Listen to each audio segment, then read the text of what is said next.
সম্মানে ভূষিত করলেন বা বলা যায় আমায় যোগ্য মনে করেছেন, তার জন্য আমি ভীষণভাবে কৃতজ্ঞ। সবকিছুর একটা শুরু থাকে। আমার নাট্য জীবনেরও একটা শুরু ছিল। ছোটবেলায় সাংস্কৃতিক পরিমণ্ডলেই আমার বেড়ে ওঠা, তারপর জীবনের নানা রকম ওঠা পড়া,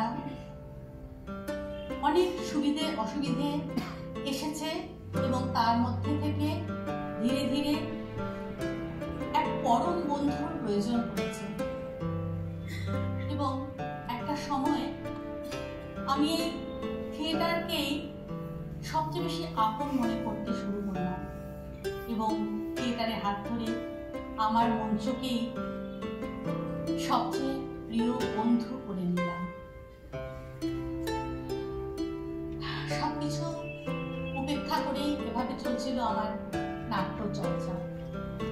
মানুষের জানার তো শেষ নেই, তাই একদিন আমার আরো একটি বড় মঞ্চকে জানার খুব ইচ্ছে হল। প্রবীণ এক মঞ্চ, যাত্রা মঞ্চ। সেখানে কাজ করতে গিয়ে দেখলাম সে বড় কঠিন, বড় পরিশ্রমী, কিন্তু আমার থিয়েটারটার প্রতি ছিল ভালোবাসাটা শুরু থেকে অনেক বেশি। তাই পাখি যেমন সাঁঝের বেলা ঘরে ফিরে আসে, আমাকেও ফিরে আসতে হলো আমার থিয়েটারে, কারণ এই থিয়েটারটাই আমার ঘর, আমার সংসার।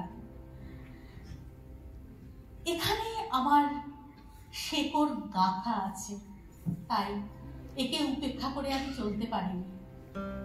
এই থিয়েটার জীবনে আমি অনেক মানুষের কাছে ঋণী।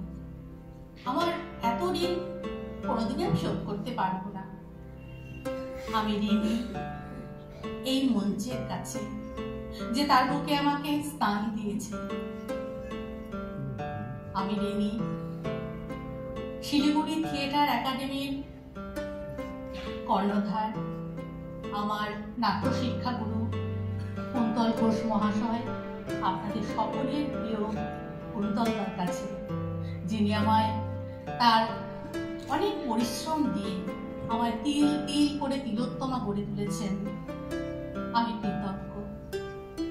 আমি কৃতজ্ঞ আপনাদের কাছে, আপনারা আমায় গ্রহণ করেছেন, তাই তো আমি আজ সম্পূর্ণ হতে পেরেছি।